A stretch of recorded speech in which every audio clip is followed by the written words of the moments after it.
G'day guys, welcome to this live stream. I'm practicing boom and zoom technique in the Bf109G-2.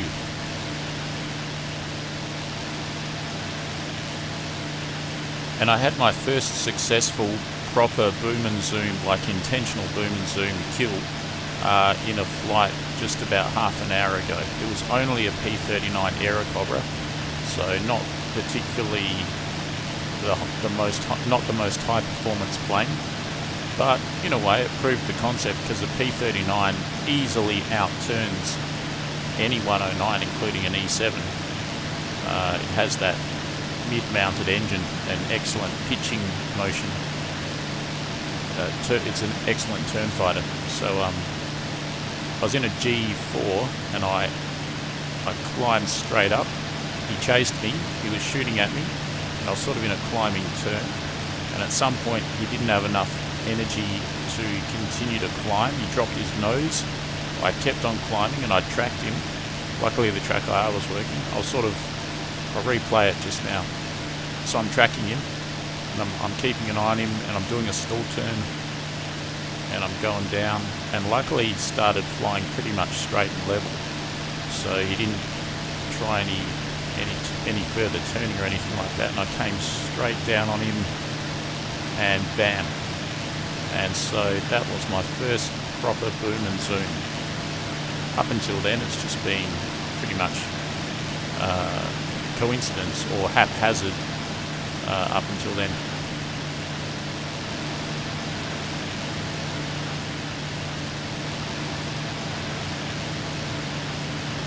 This plane here is the G2. I'm flying, actually, would you believe, at 100% power. I'm flying the G2 at 100% power, not combat power or anything like that, just 100% power. And so far the engine has not failed. I took off with 100% power. I did some aerobatics over the airfield for about 4 minutes. I landed, and then I started this live stream, I think then, and then I took off. And so I've been going 100% power for a long time. Looks like I'm about to run out of fuel, but that's not surprising.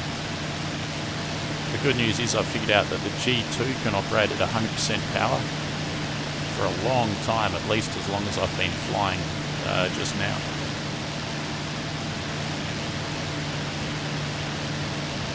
I did have some boom and zoom failures before, where I was in a G4 and I was getting chased by a MiG-3 and another time by an LA-5, and I was not able to outclimb them. They just kept on shooting at me and they hit me.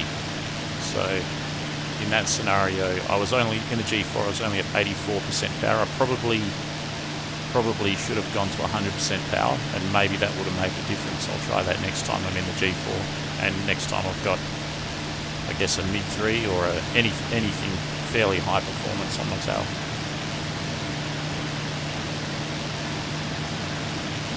You can't pull out of a dive if you're above 700 k's an hour, I find.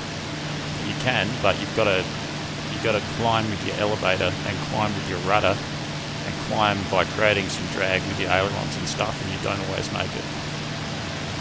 You've got to slow yourself down basically, or else you'll not be able to pitch up.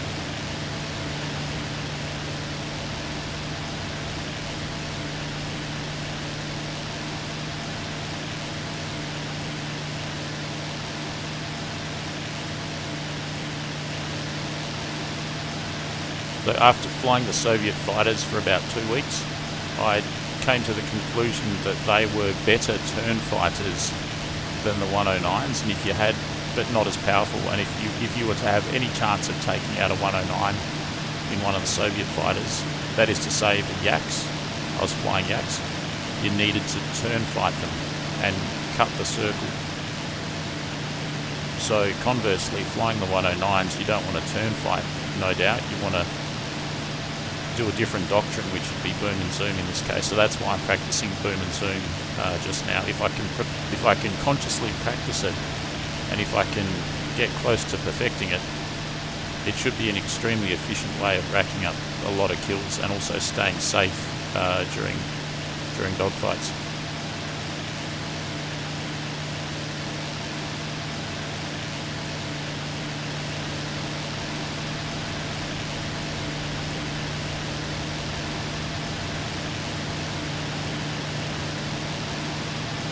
Looking at the speedo, 600.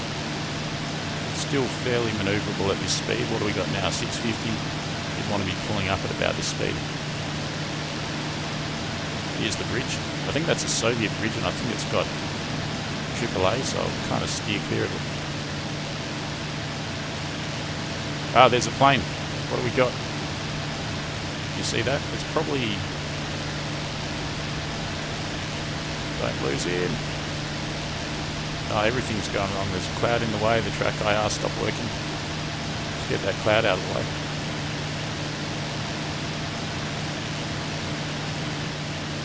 Totally lost him. I'm going to start climbing in a sec to maintain my boom and zoom capability. Definitely saw a plane. Don't know where it's gone now.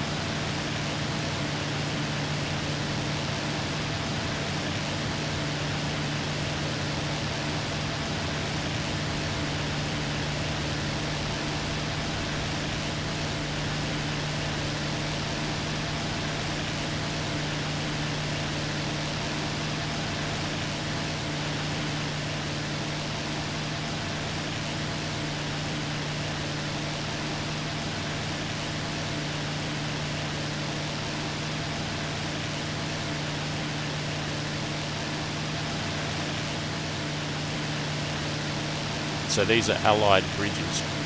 They don't seem to be protected by AAA.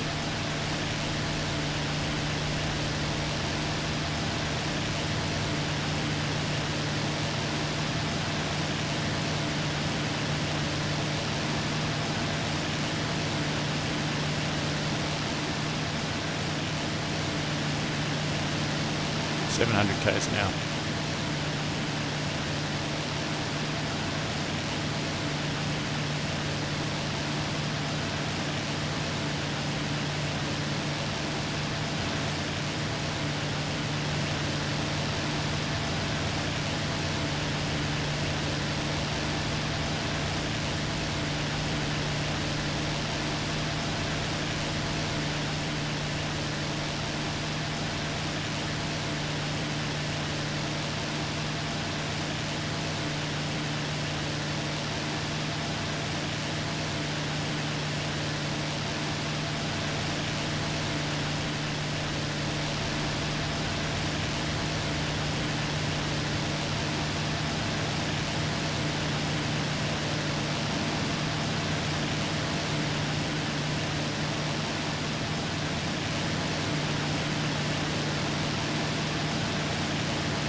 See some action over here.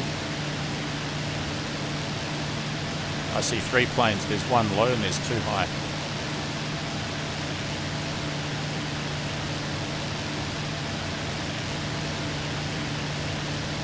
There's 2 in formation up there. They're high, and there's a bigger one down low.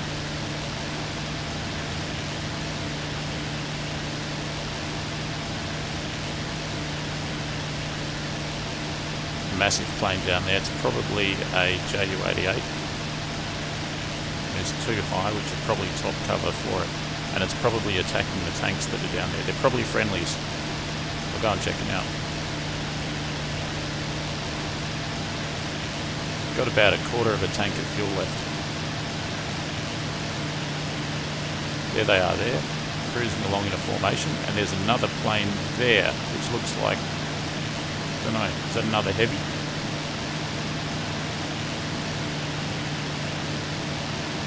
Gonna get some altitude on these guys, whatever they are. Those look to be those are 109s. Those are 109s.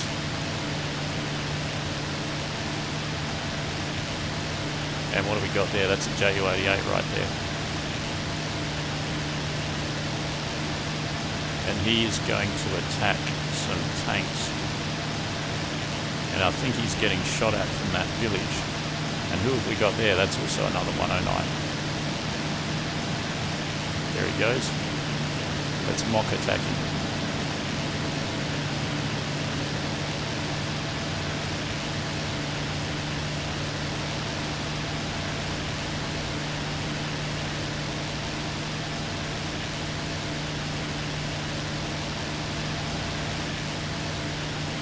probably want to get away from this village because let's just drop some ordnance because there's AAA down there. There's only tanks, but still.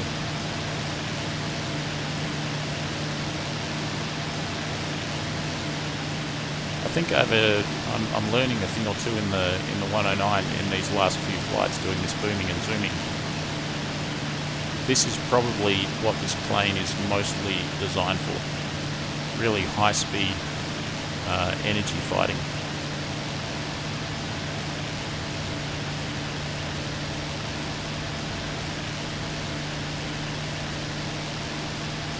Gordon Vorkamp.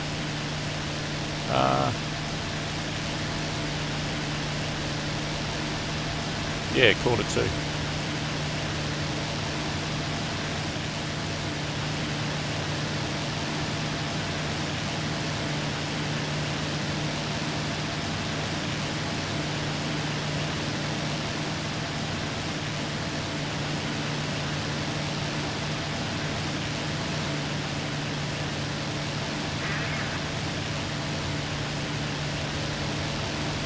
Tanks are down there.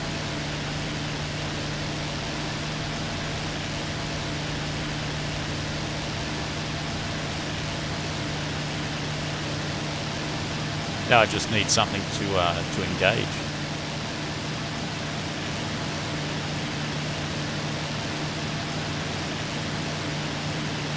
Fuel is looking very, very, very, very empty. I'm going to have to go over towards my airfield pretty soon.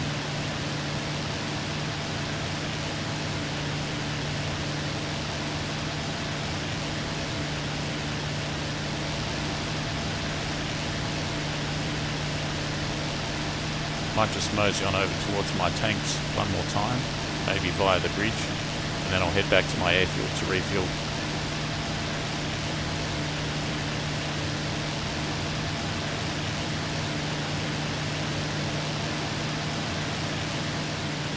Tanks are over there, bridge is here, airfield's behind me.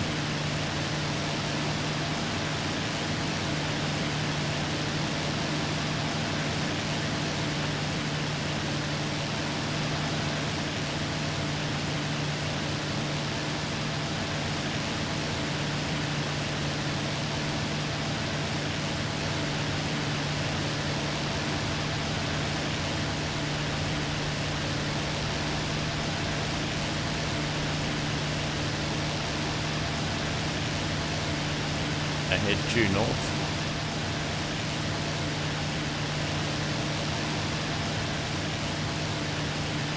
So this plane is cruising, it's a G2, it's a Bf109G-2, it's cruising along happily at 100% power for this entire flight. Took off at 100%, and I've stayed at 100% power to this very moment.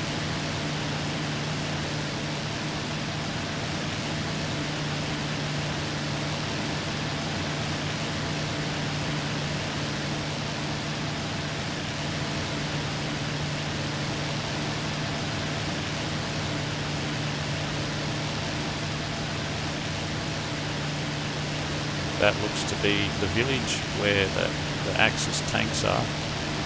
What I'm looking for now is something I can shoot down before I go back to the airfield. Doesn't look to be anything.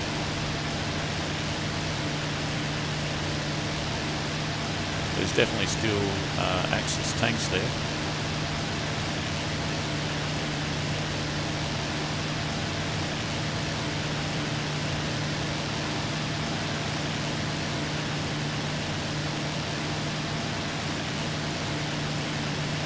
No sign of ground attackers or anything.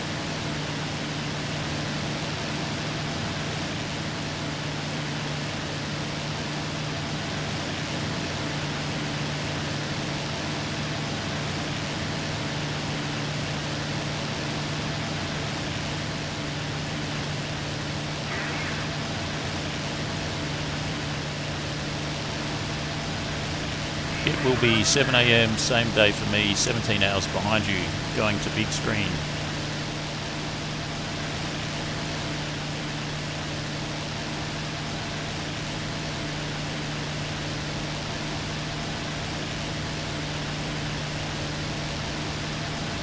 I think absolutely nothing. I'm looking for an IL-2 or something that I can just pounce on.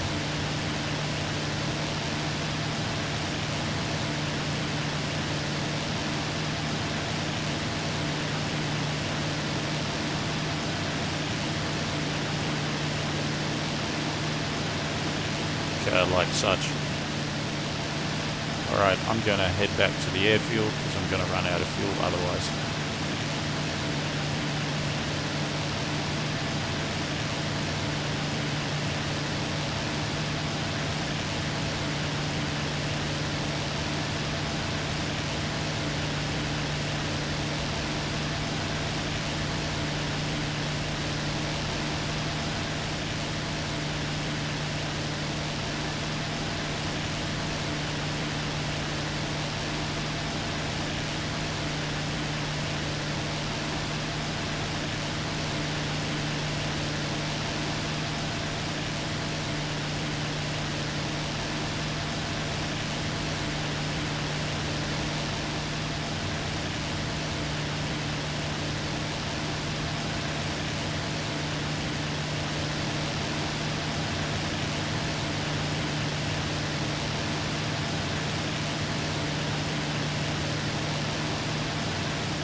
Did you see that?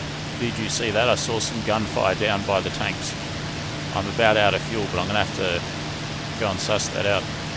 I think he saw me take off and then he closed in. He must have been stalking nearby. But where is he? That's the question. Hopefully I can actually find him. There. Gotta keep tracking him. He might actually be an Axis plane as well, but I don't think so. Let's see what we got.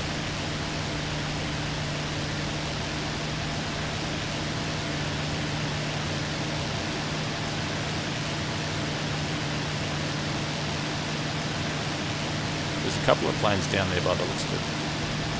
And I've lost them. Where are they? No, I've totally lost them. Damn it!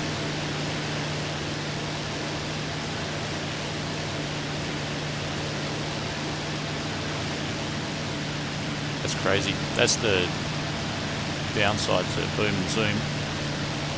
I was really tracking that target and just couldn't keep on locating it. So easy to loot. Seems to be when switching from looking out the side window to looking through the front window, the side windows and the windscreen, it's an opportunity for some reason to just totally lose the target. It shouldn't be, but it seems to happen.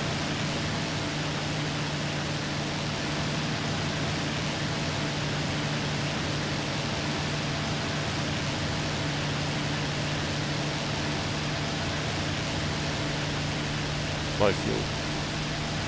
Less than 10 minutes. Alright, so there is the village.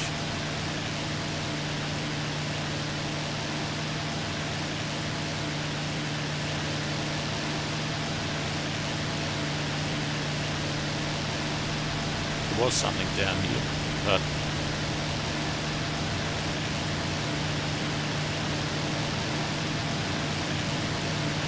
oh well.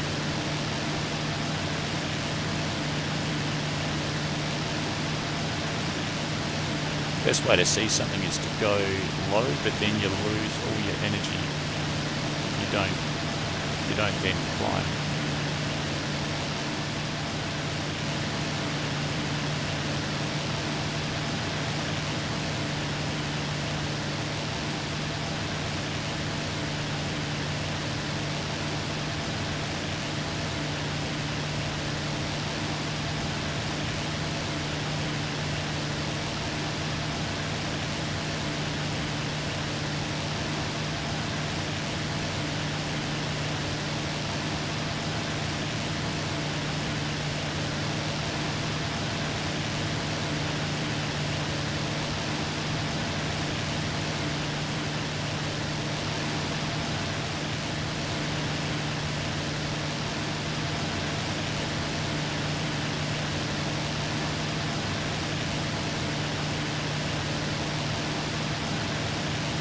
As you can see, my fuel is basically on empty.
Okay, there's the airfield there.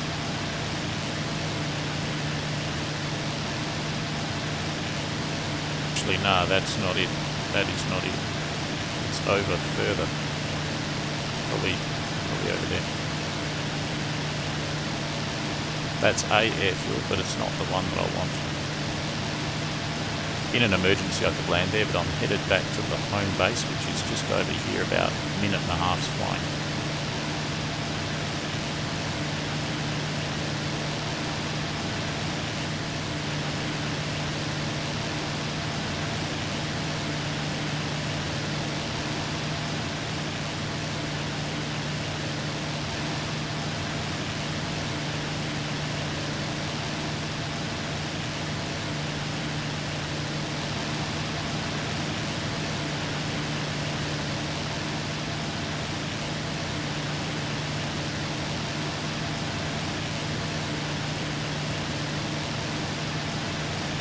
Bf109G-2.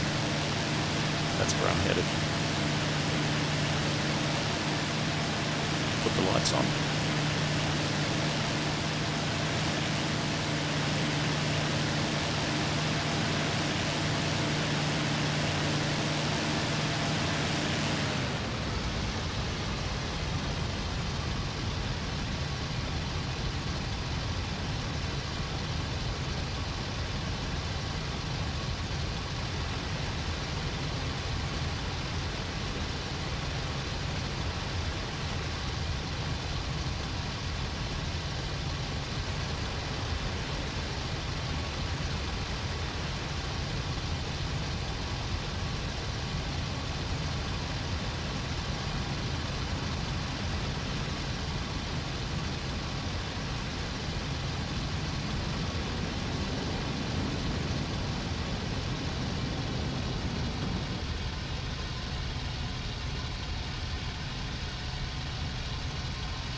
Three-pointer right on the threshold.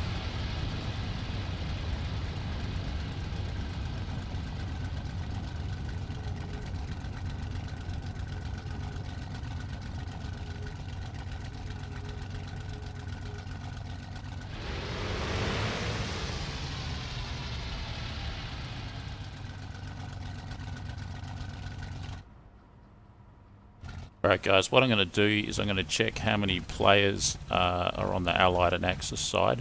If the numbers are pretty good, I'll do another session, and if not, I'll call it a night.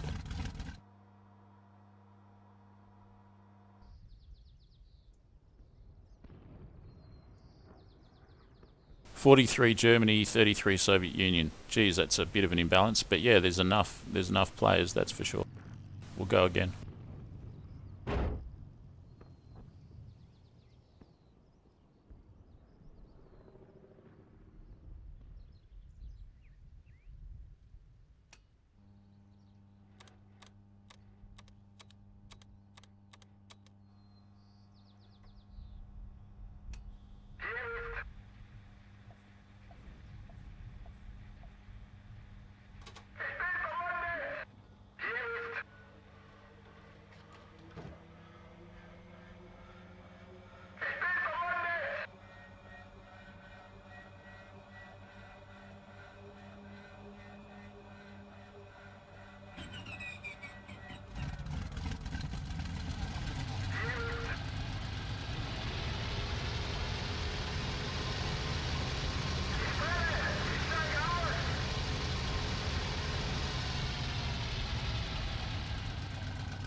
Straight up to 100%.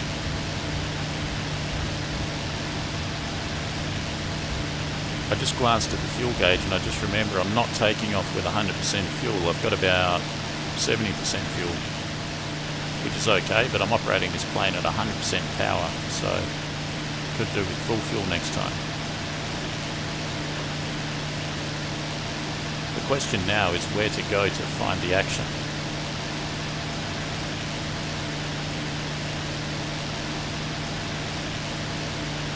Go ahead north to the defensive Axis line and the Allied trucks that are just a little bit further north of them. Defense and vehicles, that's where I'll head.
Okay, nothing much down south. There's one of our vehicle groups here, but no Allied vehicles or anything.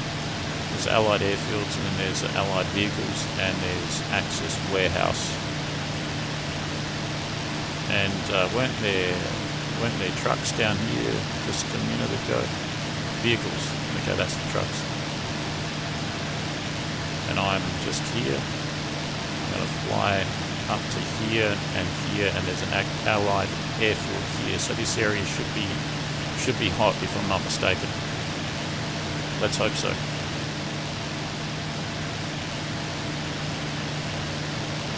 Looking forward to putting my newfound boom and zoom skills to practice.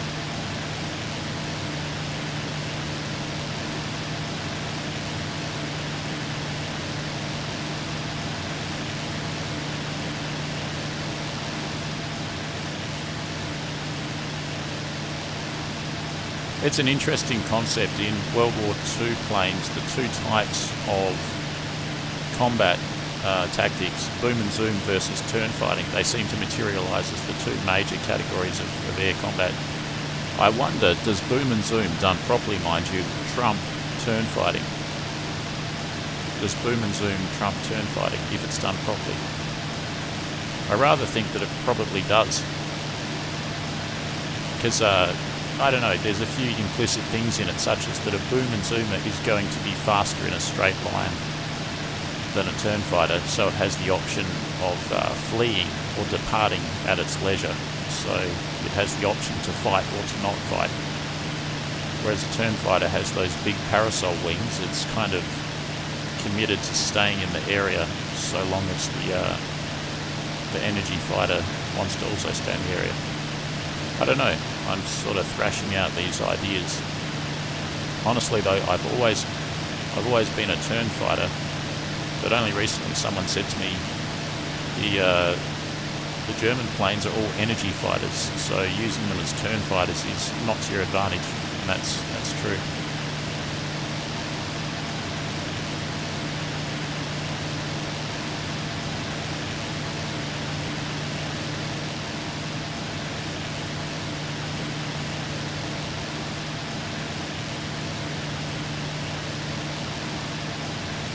We are getting along pretty fast right here. 520 kilometers an hour indicated airspeed. Reasonably high up. I'm guessing we're doing around 550 kilometers an hour, true airspeed.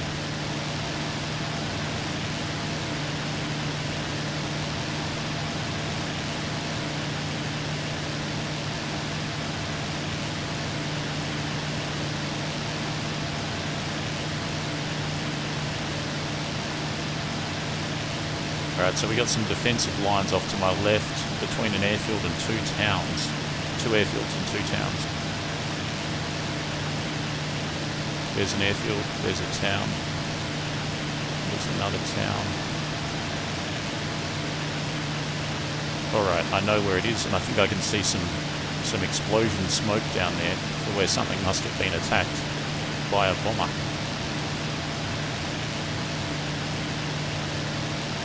And I can see some attack going on there. Alright, finally some action.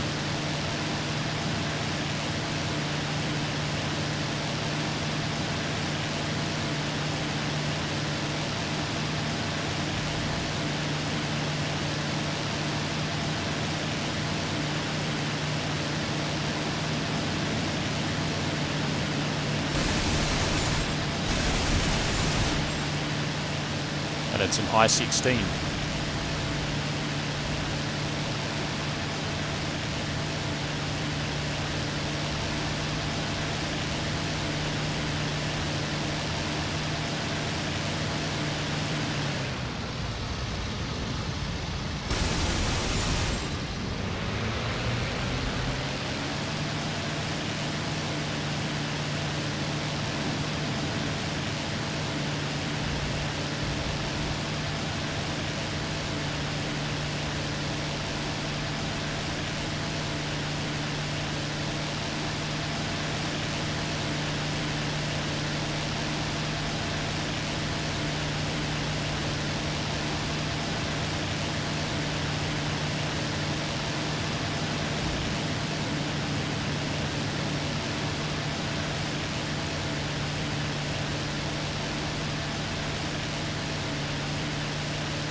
Scratch one bogey.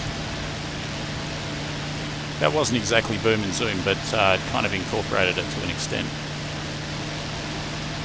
Honestly, the major difficulty is tracking a target over the forest. It's so easy to lose when you switch between windows.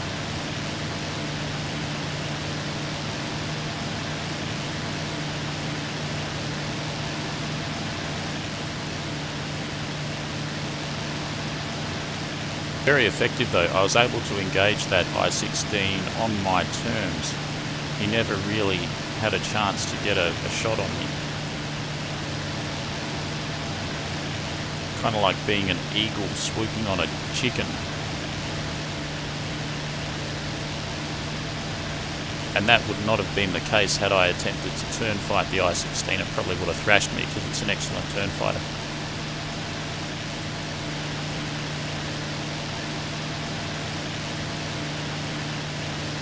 Just about at the stall here, 150 kilometers an hour. There's the stall. Bit of a stall turn.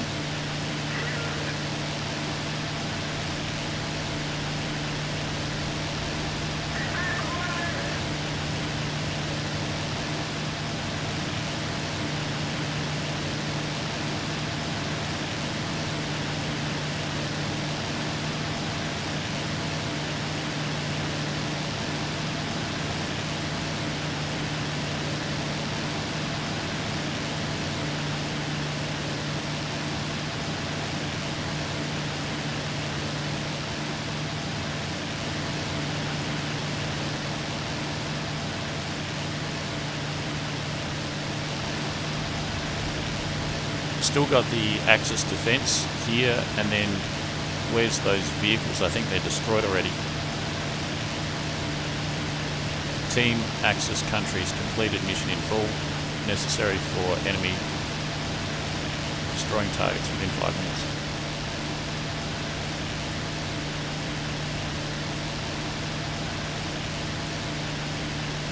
There's another aircraft. Do you see it? I'm going to just keep climbing and I'll just keep tracking it. What is it? I guess we'll find out if I can keep tracking it successfully. There's 2 aircraft down there. Now what do I do? I'll go for this one. What the heck is it though? See him down there? I can see his shadow better than I can see him. The bloody tracker R is kind of bouncing around every now and then. Could be a 109, could be a MiG. He's going pretty fast.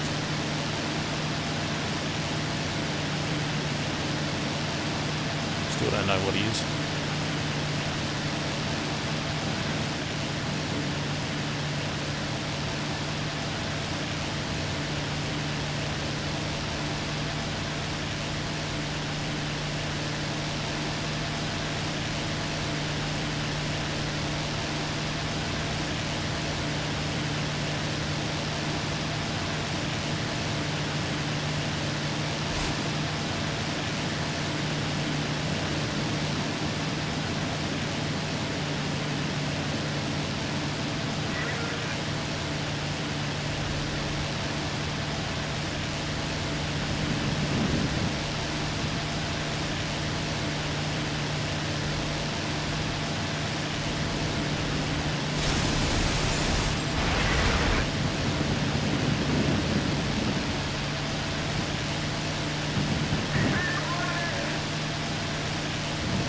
Guy got that kill.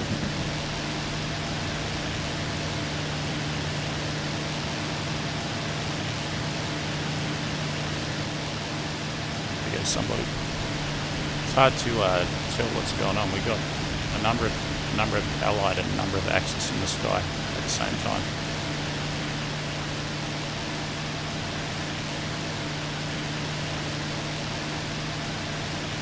There's one there, pretty high up. Just above that cloud. What's over here? What is that? That's a parachute. Where's that Cloudy? Where's Cloudy? There he is. I think that's another 109. Let's just dive down and see what we got. Keep the speed high.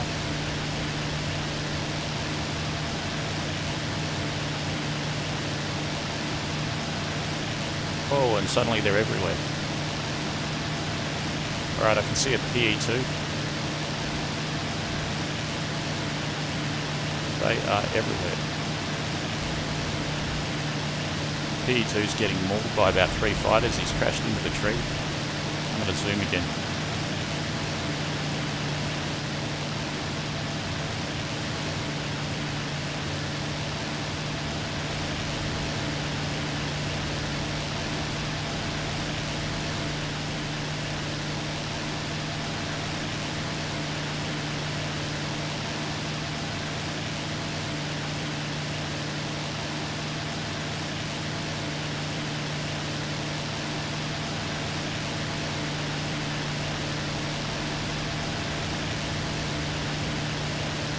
There's a 109 there.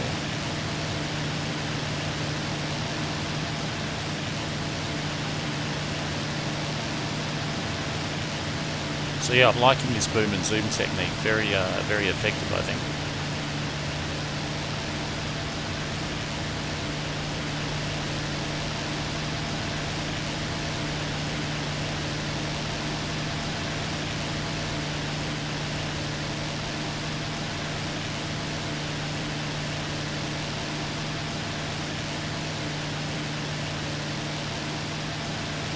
What do we got here? Something's going on here. Something got shot down. I think there's an Axis air superiority right now, so it's kind of hard to find a target that's not already lost a wing or something.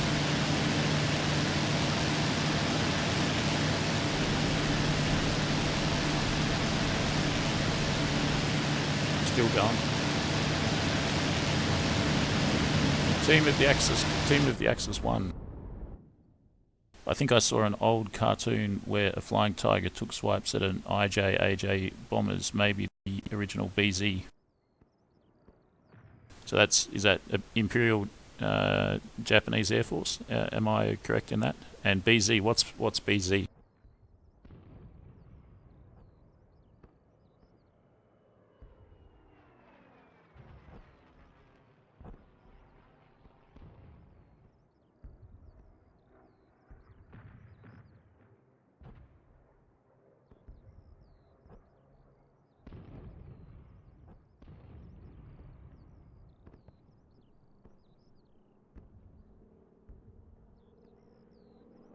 How did I go there? I think I destroyed an I-16 and that was about it.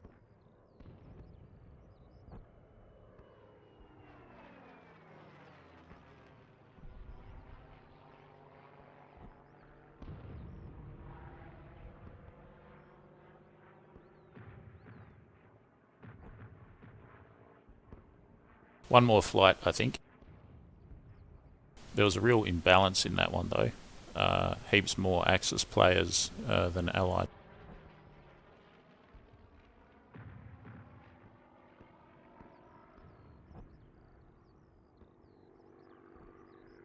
But still, I got 1 kill using boom and zoom. Pretty happy with that. It wasn't strictly with boom and zoom though. I had to find him again and chase him.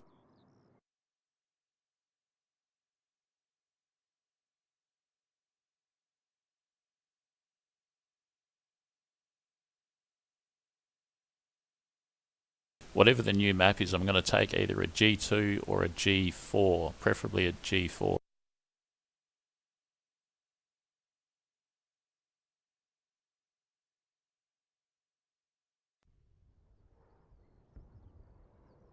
(1941), it's going to be early, so it's probably going to be an F or a G2 or an F2. E7, E7, F2, F4. I don't think there's any G in this one. F4, F4, F2, E7. It's too early in the war in 1941, October, mind you. So I'm going to go here, and I'm going to go for a... Damn, the F4's already taken. I'll go here. F4's already taken. Damn it.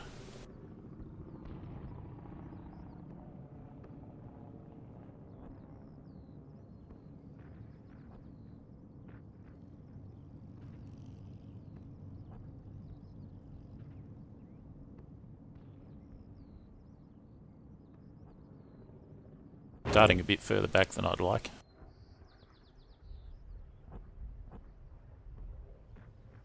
So this is an F4. I wonder what kind of power I can run on this one. I think 84% from memory.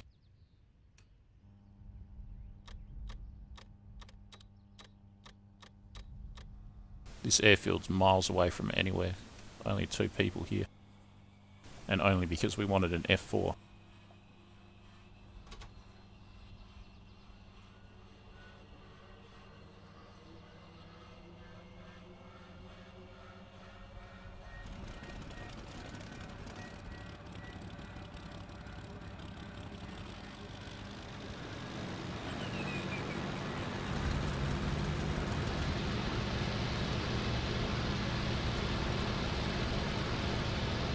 Pretty good looking airfield. I think I can just take off in multi-direction.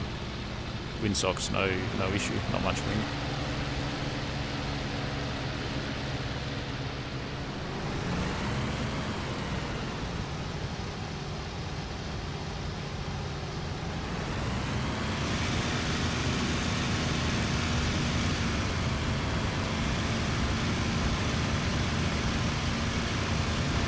I was in a G2 and I was going at 100% power. Now I'm in an F4. I don't know that I'll be able to do 100% power in this plane. Gear up. Let's turn the lights.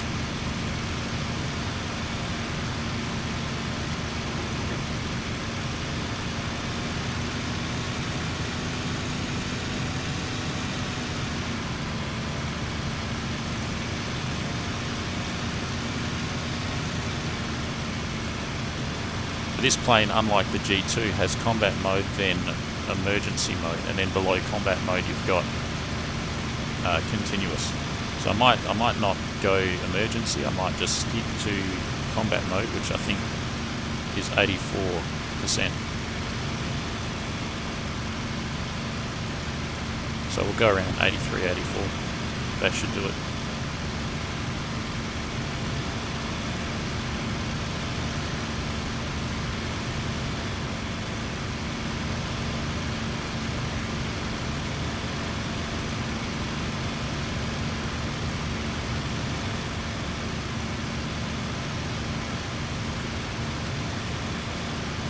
I think it's October. I shouldn't have taken the snowy camouflage because it doesn't seem to be snowing. As you can see, I couldn't be further away from the front line than where I started from. And the reason why I'm so far back is I kind of dilly-dallied longer than I should have. It's kind of a competition to get the best planes at the start. And everyone went for the best planes, which was the F4 at the best position, which was the 2 forward airfields. So I've got a good plane, but I'm far back. Not to worry, it's a very fast plane, so we'll be there in a jiffy.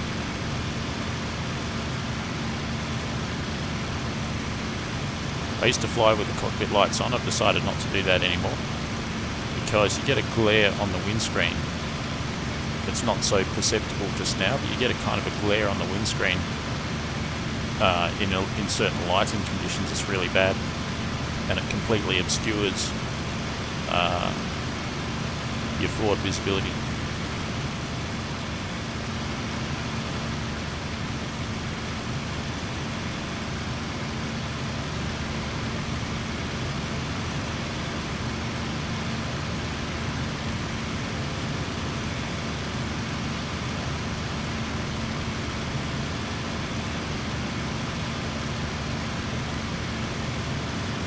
Speed looks to be about 540 kilometers an hour. So from that, I infer that this plane, the F4, is faster than the G2. No surprises there, I guess, because you'd imagine a 4 is faster than a 2. So looking at the subtle nuances in the engine design, the G2, you can go right up to 100% power, and you never hit emergency power. It's just up to 100% power, or you can go down to continuous. So you've got continuous, or you've got 100% power, and 100% power is combat power, all the way up to full power. That's the G2. The F4, and I think the F2 is the same. The F4, you've got, starting from the top, emergency mode, and then under that, which is under 85%, you've got continuous. No, combat. This is combat. And then let's double check them. Throttle 85, throttle 86 emergency, throttle 84 combat. So I'm flying along in combat mode, and I'm believing that combat mode is essentially high performance continuous. You can also fly at continuous mode, which is 62%.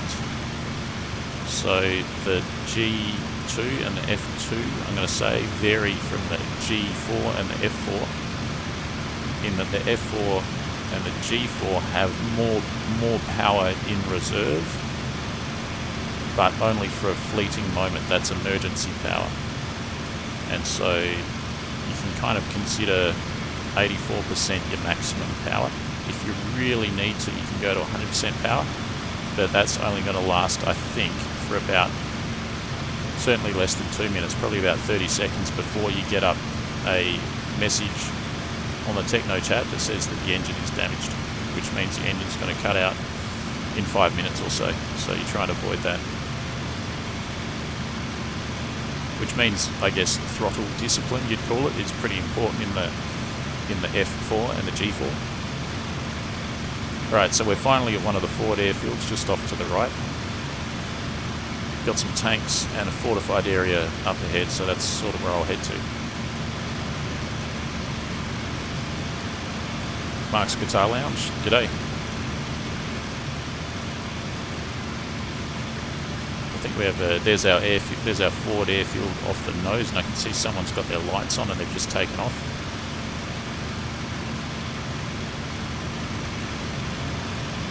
Flying in a Bf109G-2 I'm going to practice boom and zoom techniques. Usually I coast along the deck and use the element of surprise. These days I'm going to try something different. I'm basically going to go to a target area like those tanks or the fortified area and just continuously loiter around there at higher altitude and do boom and zoom. It's a new technique, so to me it's new. I know it's tried and true, but I've never really consciously attempted to use it, so I have faith that it's a good technique, but like I said, I haven't really practiced it too much.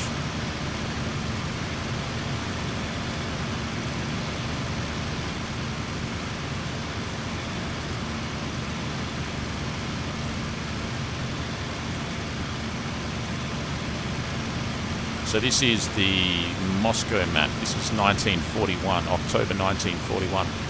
I think it's October. I would have thought it'd be snowing by now.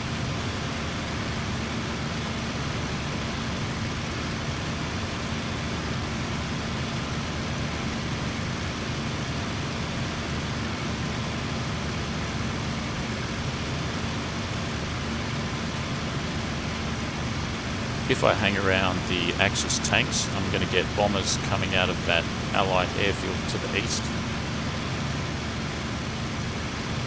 That might be a plan.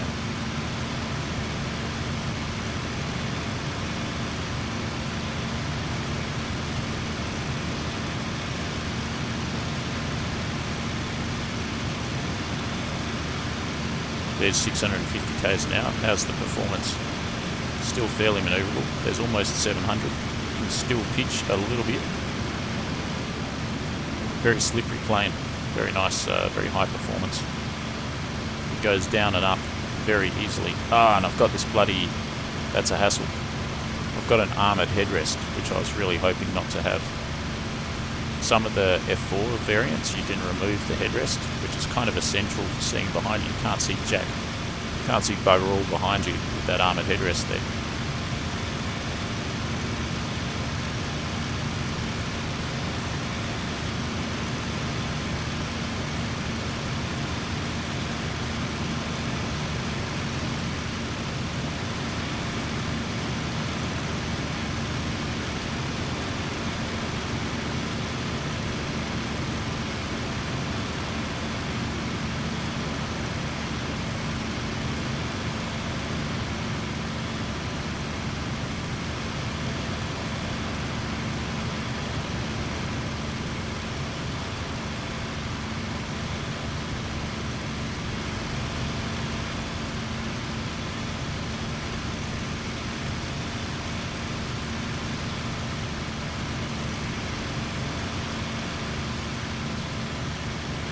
just about over the tanks by now. And I can see some action already.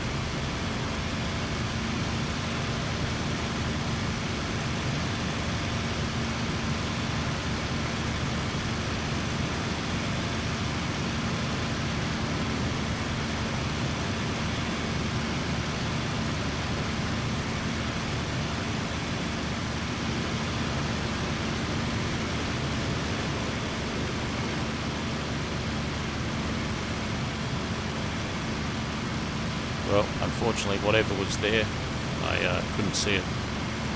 Could only see the tracer. And trying to look past this bloody great armoured plate, not very fun.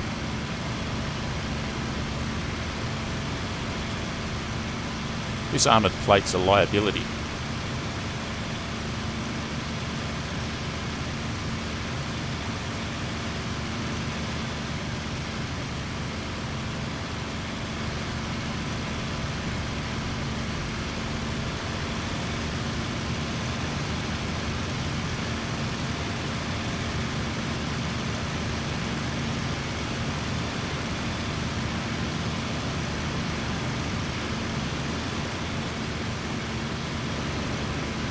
That was a 109. Not that I'd really be able to tell with this bloody great plate in the way.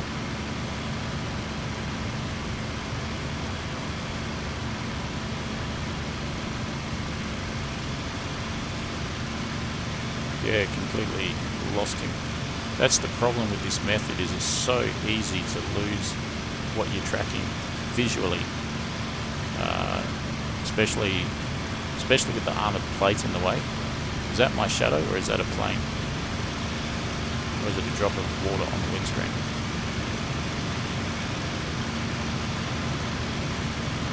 One of the other risks is just collision controlled flight into the terrain.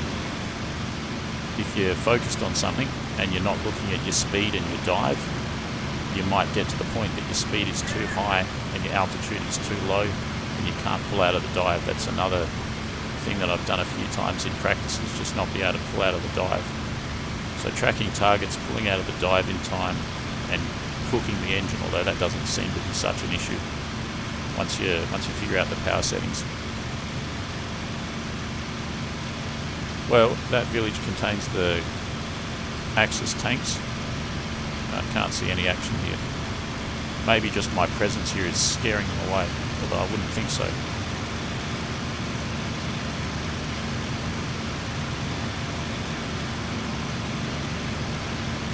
On the descent like this, you get a pretty good view of what's ahead of you, so that's a plus.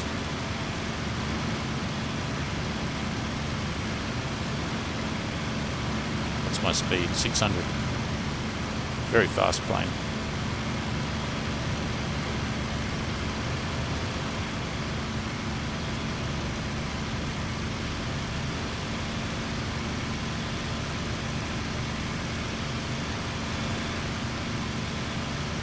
Might have to go somewhere else.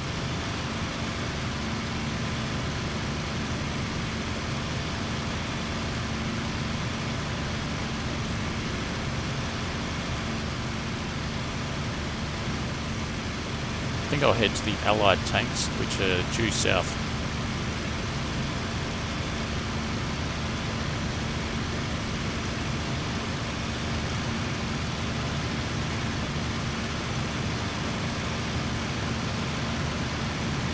How's the speed? Going through 600. Direction, roughly south. Nearly at 700. No one's going to catch me at this speed, that's the good thing.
well in excess of 700 k's an hour in that dive. Seemed to pull out pretty nicely. This plane has good high-speed aerodynamics.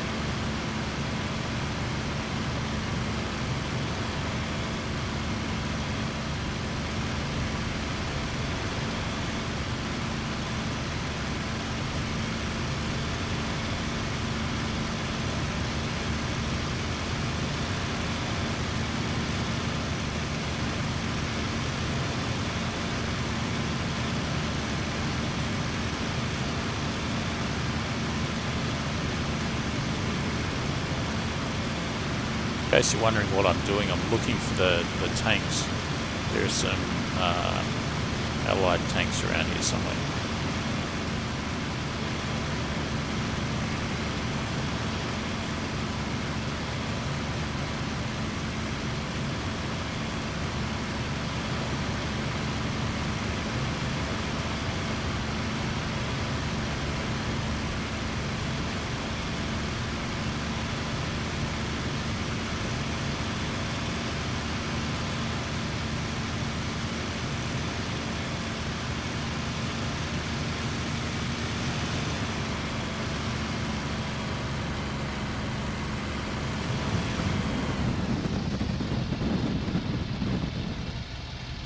And that is a spin. That's a spin.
Guys in the chat, we've been airborne for quite a while, haven't we? How's the fuel? More than half full, that's good. No dramas there. I was just having a look at the in-game chat. Someone's heading to the airfield. I think it's a bomber. I might try and meet up with them.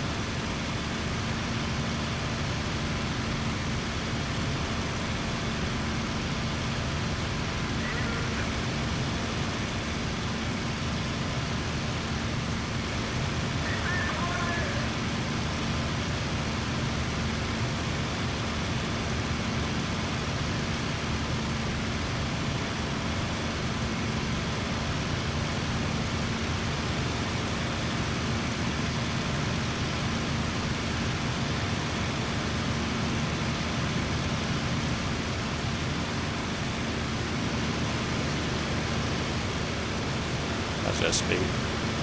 740, I think. Still able to pull out pretty well. Yeah, I can confirm the F4 is really good for pulling out of a dive, the high-speed dive. Very important for this kind of work.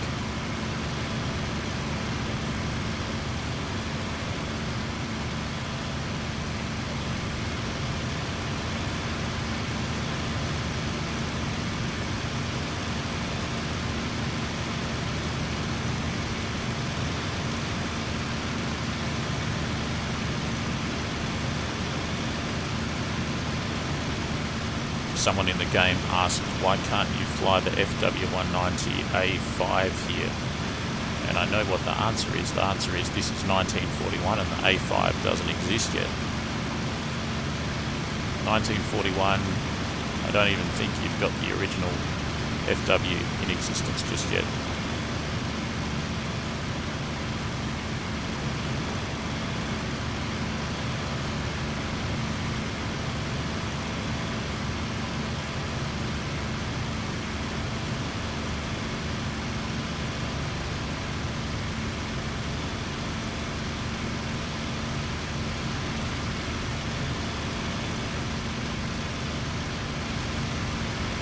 Tell you what guys, I'm sufficiently warmed up. I really need some action just now.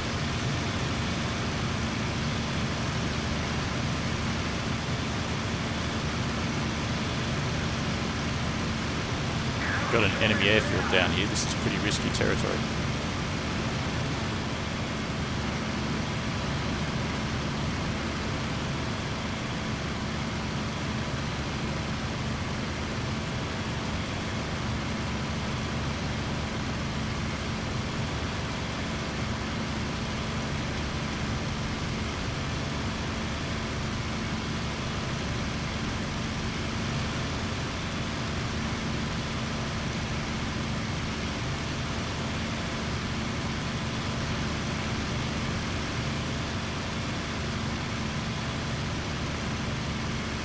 Actually on the Axis side of the front line, but only just, and there's that airfield.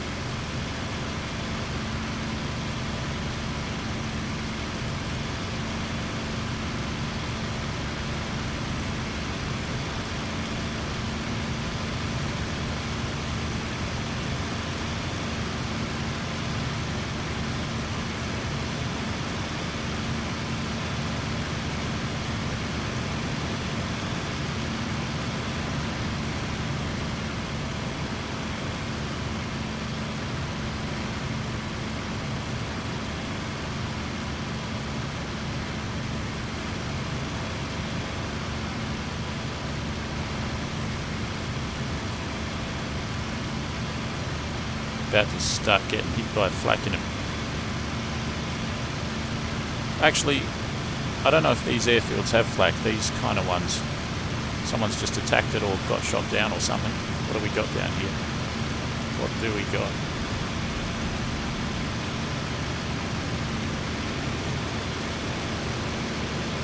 What do we got down here? Geez, my speed's well in excess of 750 there, off the clock. Got a bit distracted there. So I don't know what happened there. Someone crashed or someone got shot down. No flak in sight. No aircraft in sight. Bit of a mystery. I'm executing a pretty good kind of a use of energy here. Climb right up, very lazy stall turn, and then down again.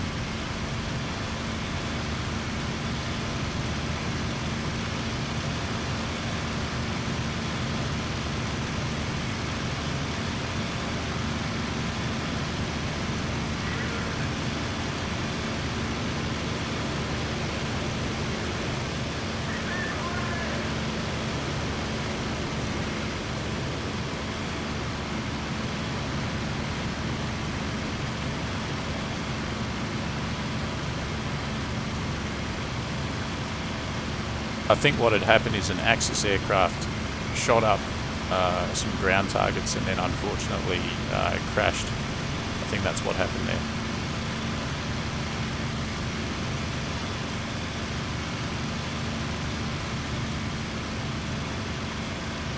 This is a very nice stall turn. I'm not even really doing anything with the controls. Just a tiny bit of aileron, not even any rudder. Well, there's nothing going on here that I can see. I think that was a fizzer. It's time to go somewhere else. 700 k's an hour just now. Mind you, this is the cruising speed of a P51D Mustang, although that's not at this low altitude. That's 25, 30,000 feet, where the air's much thinner.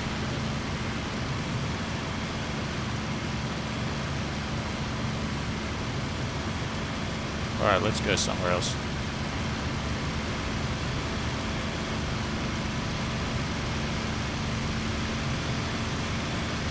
by Kaiso, no attack.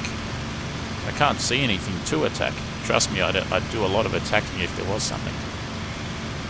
I did shoot down a polycarp of I-16 in the previous game, and I kind of did it using this boom and zoom technique that I'm practicing now. But I'm having trouble finding targets. That's the problem. I'm having trouble finding any action at all.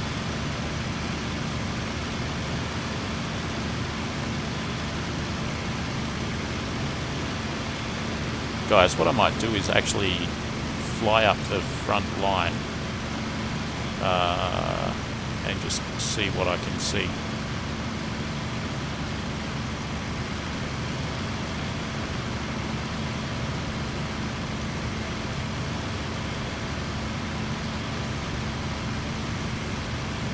Engine damaged, oh no. That don't make no sense. I've been operating underneath. This must be what it is to operate at combat power for this period of time. I'm going to have to go and land at Staritsa. That's okay. I want a plane without the armoured headrest anyway.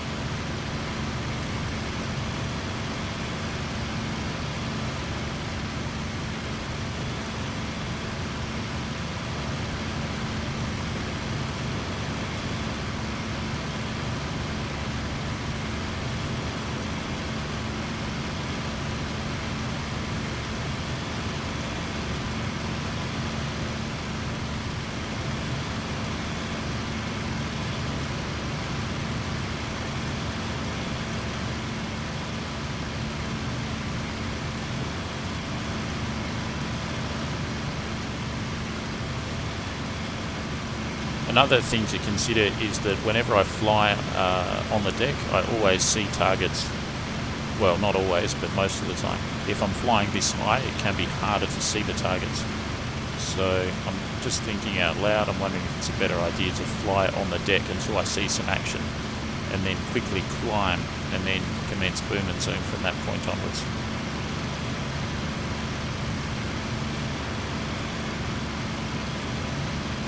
First engine damaged. I wonder if we'll even get back to the airfield at this rate. I could reduce power to continuous, but that'd take twice as long to get there. We're doing about 520 k's an hour. The airfield looks to be about 30-40 kilometres away. Flying over the enemy tanks right now. Apparently, I don't see any kind of air activity.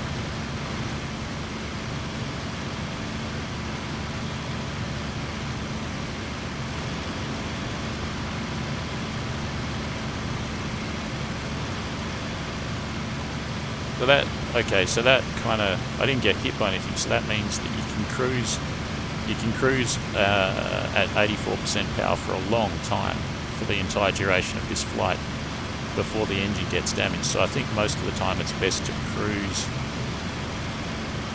at continuous power, 62%, but doesn't really hurt too much to cruise at 84%.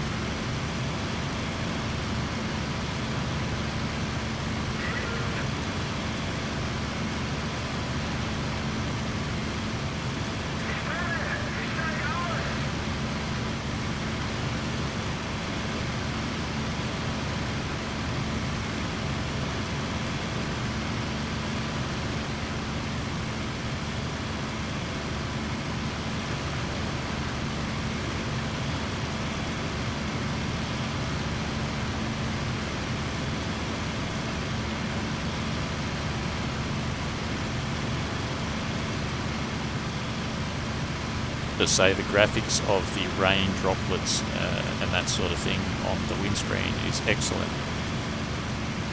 Clouds whizzing by.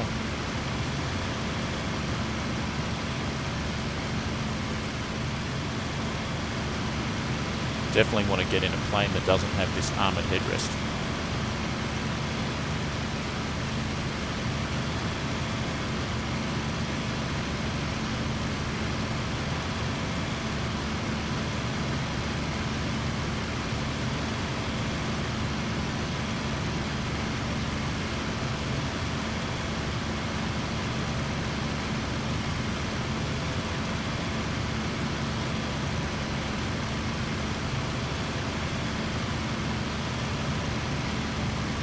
Mark's guitar. The game is awesome in that. Yeah, it is, yeah. Oh no, the engine's about to go. Shaking around. Unless that's the track IR. No, you can hear it. You can hear that engine, it's about to go. I don't think we're going to make it to Staritsa.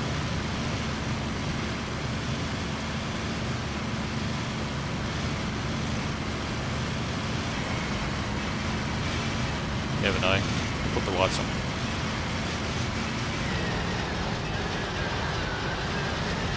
And she's a goner.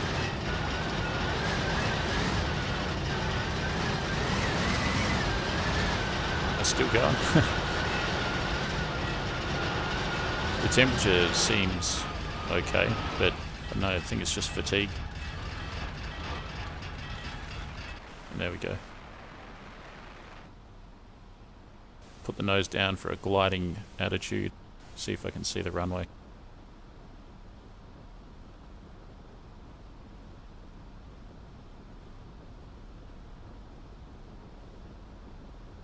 You know what? I think I can see... I think I can see the runway, and I think if I play my cards right, I might just get to it. Not that it's essential, I could bail out right here, but let's give it a shot.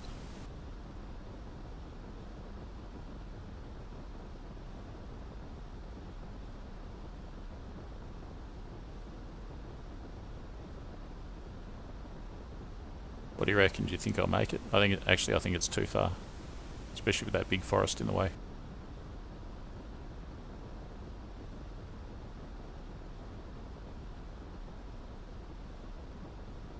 I'd probably make it to the field here just in front of the forest. Yeah, screw it, I'm going to bail. So I'm going to get a plane with a better headrest, and I'm going to change the paint scheme. We'll go out again and fly low until I can see some action, and then I'll go up high and I'll commence boom and zoom. Hilton Wallace, good luck, push on. Yeah, I'll give it one more shot. Going on the deck this time should be better because I'll have a much better chance of seeing targets.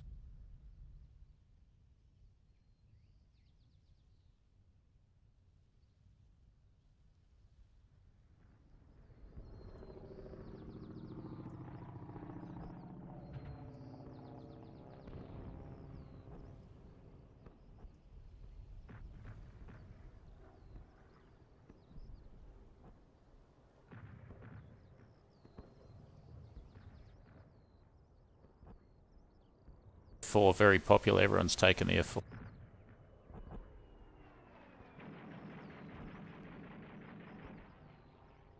There's one back here, but it has the headrest.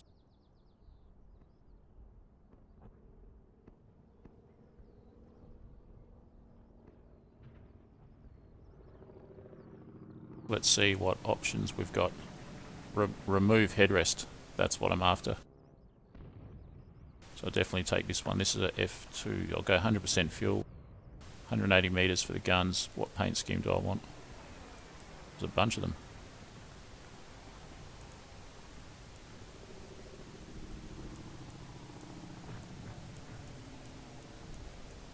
This one's pretty cool. I'll go this one.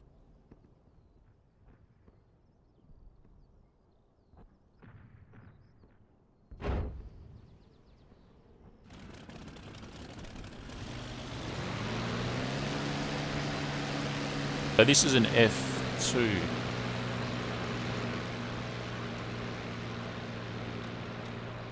Oh, you know what? I just realized this plane is not going to work.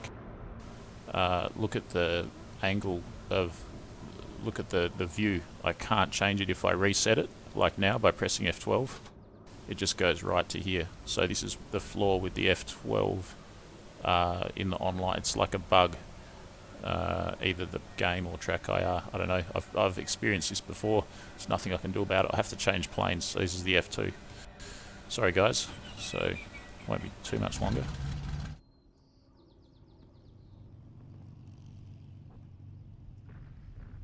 So we can't use an F2. We can use an E7. I don't really want to though. Use a 110. Could go a Stuka, could go a Ju-88.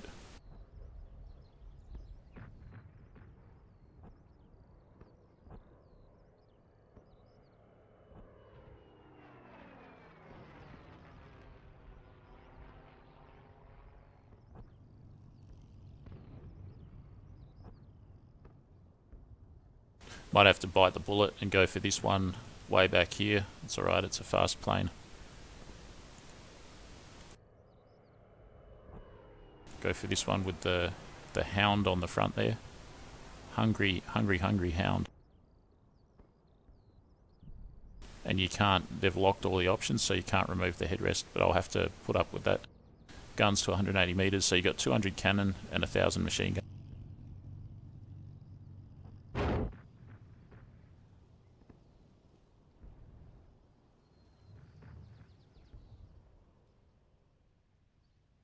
Okay. And as you can see, my track IR perspective is as you'd expect. Guys, I'm going to have a kind of an interlude here of about 2 minutes, so if you want to grab a cup of tea or coffee or something, feel free. It is winter time here. I'm just going to go and get some firewood. Going to get some firewood and chuck it in the wood heater, and then I'll be back just while the plane's starting up. Back in a minute and a half.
Brr, it's freezing here. I just put some wood in the wood heater, and actually I'm about a minute away from getting started. I'm just reheating some coffee in the microwave, and then we'll get started. What are we flying? We're flying this. This is a Bf109G-2 It has a terrible... Hang on a tick. Yeah, has a terrible armoured headrest. I was like, what? That's a nice view, but nah, that's it there. That's an armoured plate. So it'll stop a rifle caliber bullet and shrapnel from cannon sometimes, but it completely obscures the view rearwards. Not very good when you're trying to do boom and zoom practice, which is the aim of the game in this session. Yeah, summertime for the majority of the world. It feels like it's summertime. Down here, everything's upside down. Almost everyone on YouTube that I watch regularly is in the Northern Hemisphere, and they all have signs of being out and about in the sun. They're all kind of suntanned or sunned or a little bit sunburnt, which is completely the opposite to down here at this time. He's taking off. Alright, I'll be back in about 30 seconds.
The plane's still here. Is it still in one piece?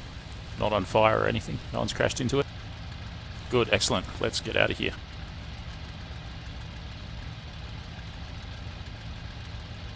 Takeoff lights on.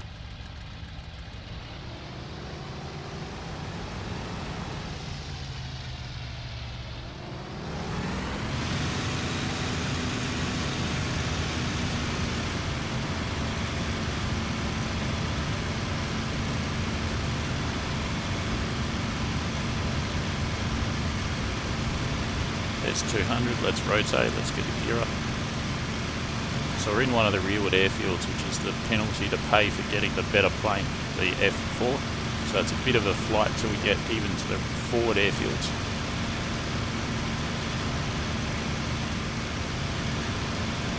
The lights off. And let's turn east. Currently heading south, let's turn east.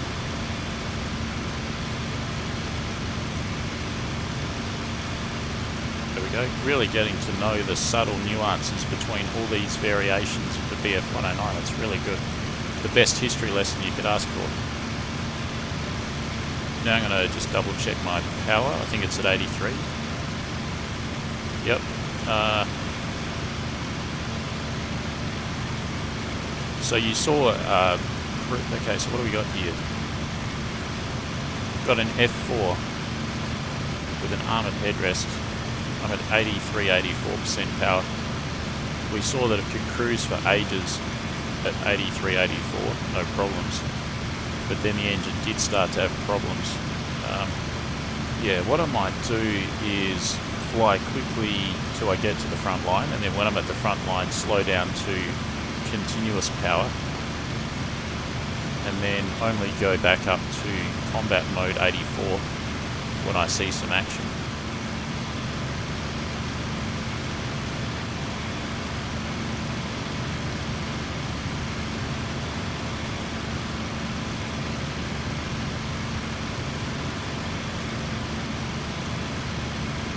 There's so many targets along that front line. There's got to be action up there somewhere.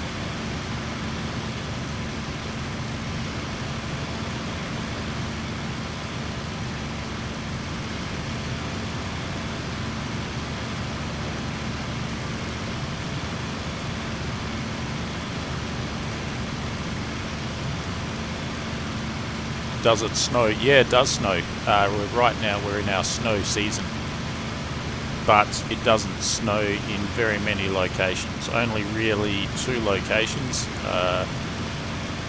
One of them in Victoria. That's one of the states of Australia. I think there's 6 states here plus territories, and one of them in New South Wales.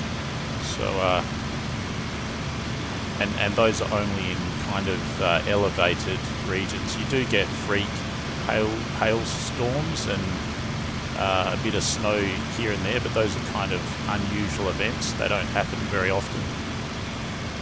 Like we're talking maybe once every 3 or 4 years or something, the place will get a bit of snow, but by and large it's dry and dusty and desert.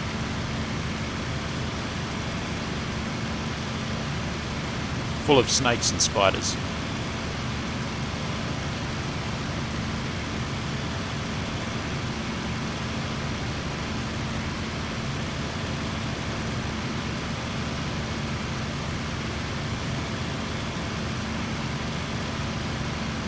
Yeah, Gordon, that's a good thing about winter, I reckon. At least where I am, winter is relatively mild. Gets down to about 3 degrees mostly. That's centigrade, so that's not freezing. Freezing is 0. 3 degrees is just above freezing. So relatively mild. So in winter time you can do a lot of things. In summer it's terrible. Gets up to 45 degrees. You definitely want to be indoors with an air conditioner when it's that hot.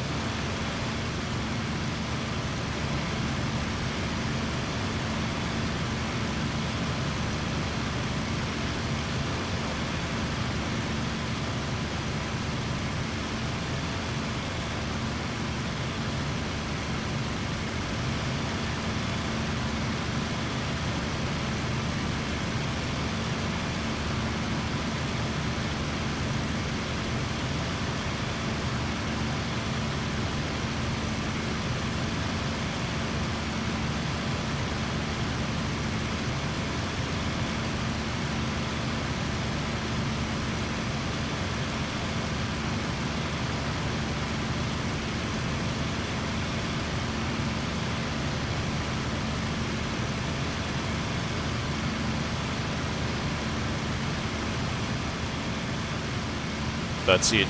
There's some pretty heavy duty snakes and spiders and other things down here in the more tropical regions in the north. You get aquatic things that are pretty nasty, like I think it's called a blue-ringed octopus. I'd never seen one. That's very rare, but that's extremely deadly. And sharks, a lot of sharks.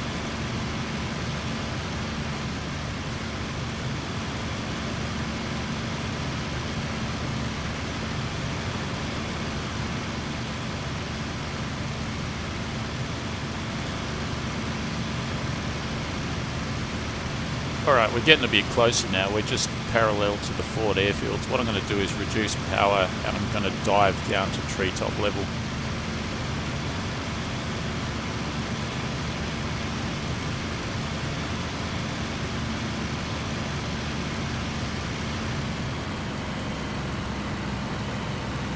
So there's 62% power, continuous mode.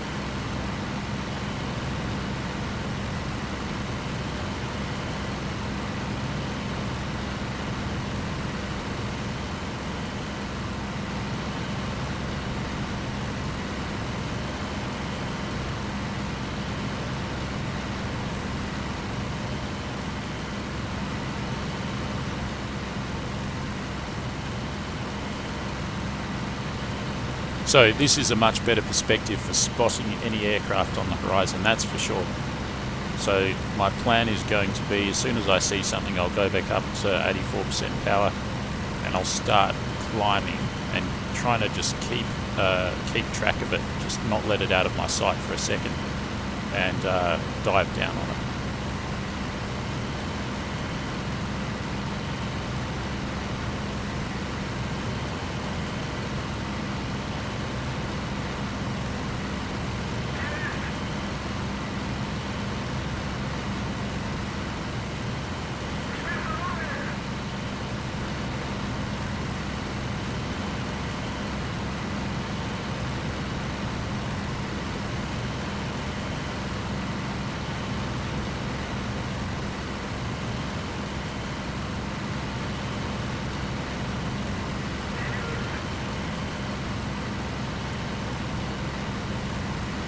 someone's just said there's enemy fighters at 1010, which is due south from here quite a ways. I might go to the front line and then chuck a right and head down that way.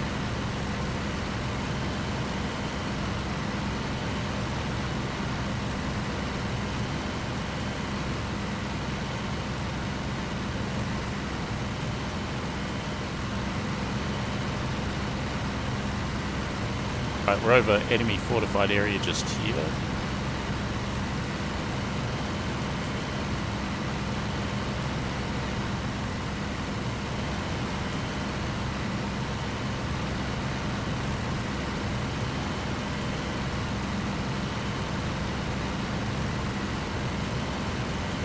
Turning south.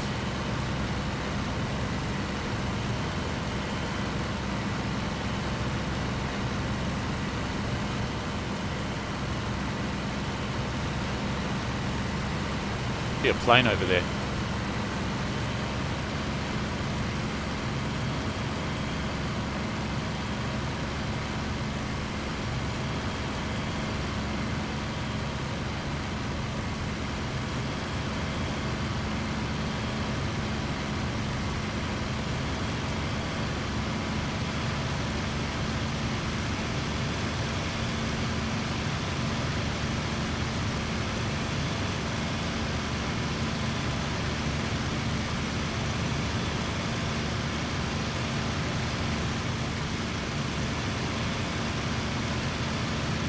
Here he is.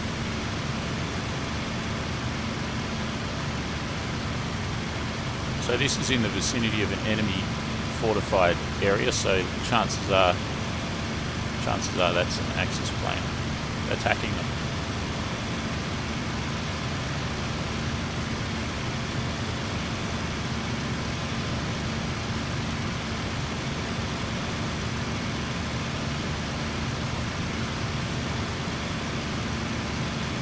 Damn, I nearly lost him there. Nearly lost him. I'm gonna have to go lower or else I'll lose him. Want to ID him first.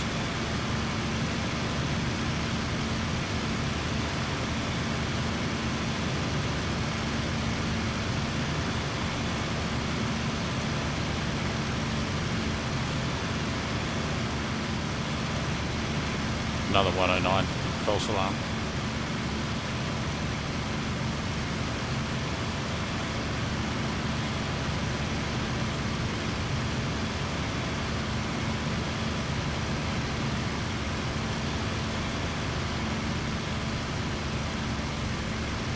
What do we got? There's at least 2 planes down there.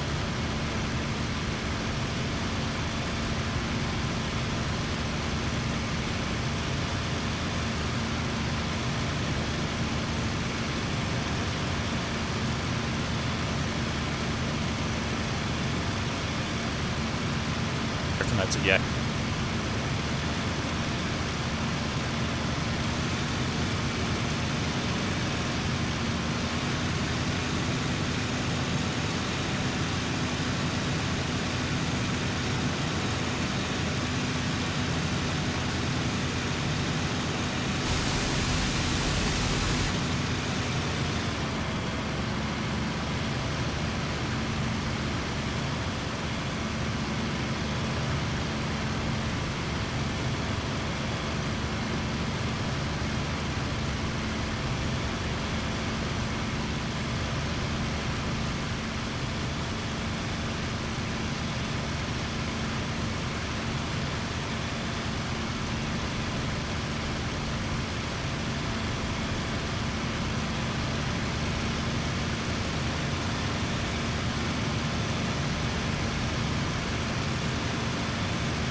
I think he'll go into the trees before I get a chance to do anything else, but let's just try. Good practice in tracking. Managed to track him successfully that time. Let's go down for another shot. Probably finish him off here, I think. I'm at 84% power, so it's all good. Don't let him peel off. I should blast him from here.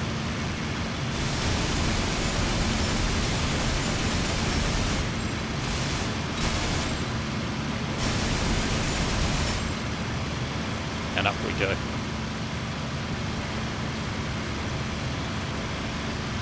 There he is. Straight up we go.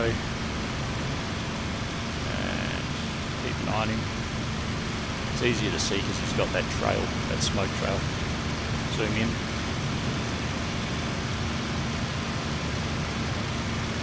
Feels like I'm not going very fast, but it's a really fast plane, and I'm at 84% power, so.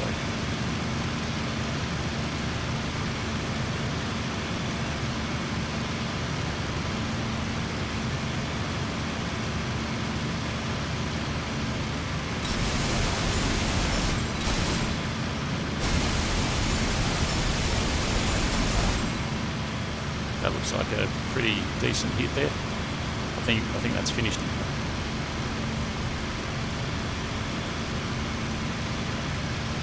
Alright, that was a good session right there.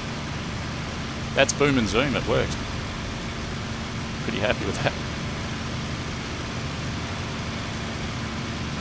Thomas Urban. Kuban.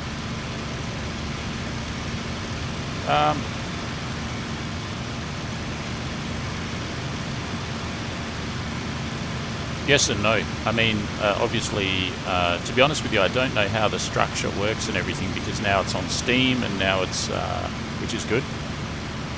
There's a plane up there, I think that's my friend. The whole thing is on Steam, and I don't know if you need to buy Battle of Stalingrad as a prerequisite. There's some action down there. A prerequisite to buying anything else like Kuban. Kuban's good. It depends which aeroplanes that you want. So if you want the planes that are in Kuban but not elsewhere, then get Kuban. I started off with Battle of Stalingrad, and that's still one of my favourites. The point I'd make is they're all good. All of the maps are good. Every one of them is excellent. It's not like one of them is worse than the other. They are all using the same technology. They're all of them at the same technological level. So every one of them is just really fantastic, including this one. This one's the Moscow map, and yeah, it's just great.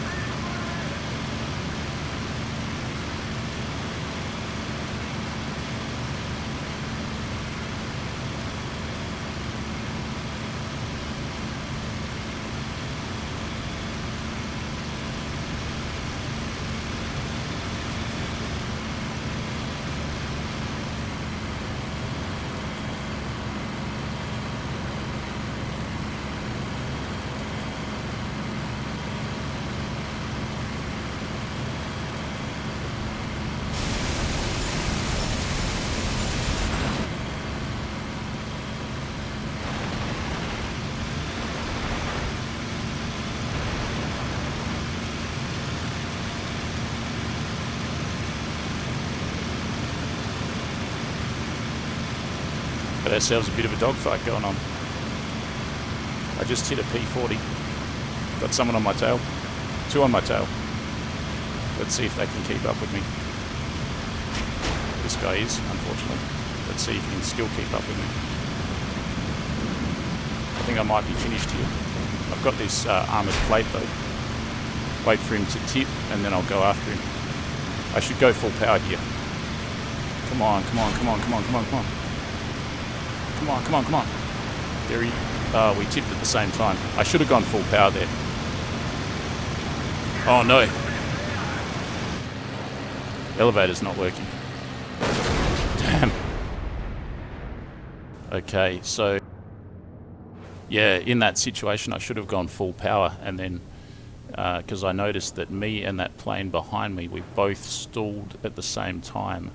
Whereas if... and I wasn't using all of my power, so if I went full power, I would have had the advantage, and then he would have stalled first, and then I could have kept on flying up, and then stalled a bit later, and then come down and got a firing solution.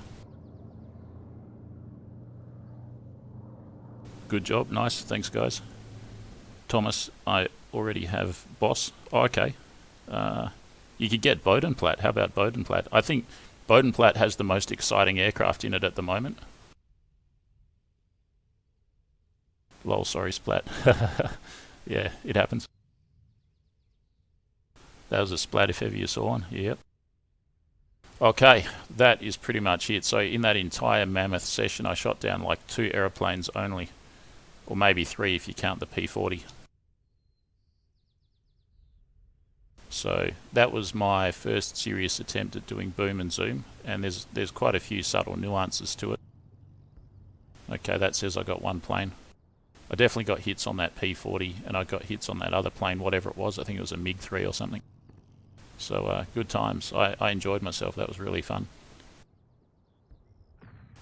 Thomas, because you love the Spitfire. And I have purchased a Spitfire Mark VB as DLC.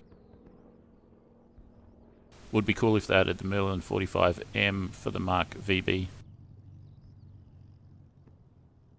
Yeah, I mean, there's 2 Spitfires. There's the VB, I guess that's in Kuban, and then there's the Spitfire Mark 9 in Bodenplatte. So one of them's an early war Spitfire, relatively, the VB, and the other one is more high performance and comes with more options. You can have clipped wings and stuff like that on the Mark 9, so 2 options for Spitfires there. If it was me, Bodenplatte versus Kuban, I'd go for Bodenplatte, but they're all good, so there's no right or wrong answer, yeah, in my opinion. Yeah, guys, that's pretty much going to do it. What's clip wings give you? It increases the roll rate, so the Spitfire's got really big parasol-like wings, which give it excellent turn fighting ability, but not very good roll rate. And if you clip the wings, it increases the speed that the plane can roll, which kind of gives it the best of both worlds. It still retains the turn fighting ability, but then it has a roll rate that's approaching the roll rate of a strictly energy fighter like an Bf109G, which is definitely not a turn fighter. So you sort of get the best of both worlds there by doing that.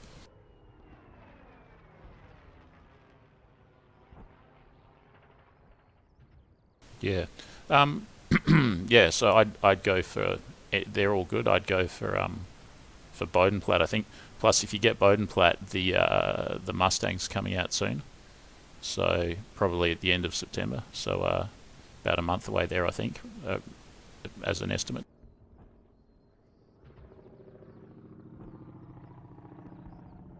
Well, guys, I'm going to take off. Enjoy you guys' summer up there in the Northern Hemisphere. If you've enjoyed this, smash like, join, subscribe, support on Patreon. Tune in probably tomorrow for another one of these. I'm going to try some more boom and zooming, hopefully get some more action. My overall goal is basically to get to the point where I can do a flight in online PvP and get like 6 kills in a single flight and be able to return to the airfield. That's the goal, so that's what I'm working towards. Thanks. No worries. Thank you guys for tuning in and joining me on this adventure. It's been awesome. Okay, enjoy the rest of your days, and I'll catch you probably tomorrow. Bye for now.